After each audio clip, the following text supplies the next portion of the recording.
est assez heureuse, c'est l'exception qui confirme la règle. Nous avons actuellement, à mon avis, ce problème de l'inversion sexuelle. Des femmes qui fonctionnent comme des hommes et les hommes qui fonctionnent comme des femmes. Je ne parle pas du tout de rapport sexuel homosexuel entre hommes et entre femmes. C'est pas ça dont il s'agit ici. Il s'agit d'hommes, au contraire, qui recherchent, d'hommes invertis qui recherchent des femmes inverties, et des femmes inverties qui recherchent des hommes invertis. Donc la différence de sexe est là, mais les comportements sexuels sont inversés. Et, par exemple, un homme qui a du mal à exprimer ses pulsions va vers une femme qui, elle, en est capable, etc. Et donc, l'homme idéal pour la femme va être l'homme inverti. Et peut-être que la femme idéale pour l'homme sera la femme invertie. Ce qui pose quand même un certain nombre de problèmes. Parce que c'est une catégorie particulière qui n'est pas représentative véritablement.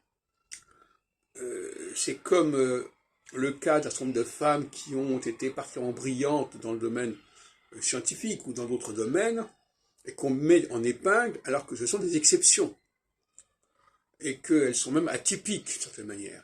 Mais on met ces exceptions, on voudrait que ces exceptions deviennent la règle en quelque sorte. Et puis un autre sujet qui a été abordé dans l'émission avec philosophie, ce matin, toujours sur la question de la colère, quelqu'un a dit il y a une question de réception. C'est-à-dire qu'il faut savoir recevoir l'impulsion, la compulsion de l'autre. Et effectivement, c'est vrai que il faut écouter ce qui se passe chez l'autre. Il faut tenir compte de ce qui se passe chez l'autre.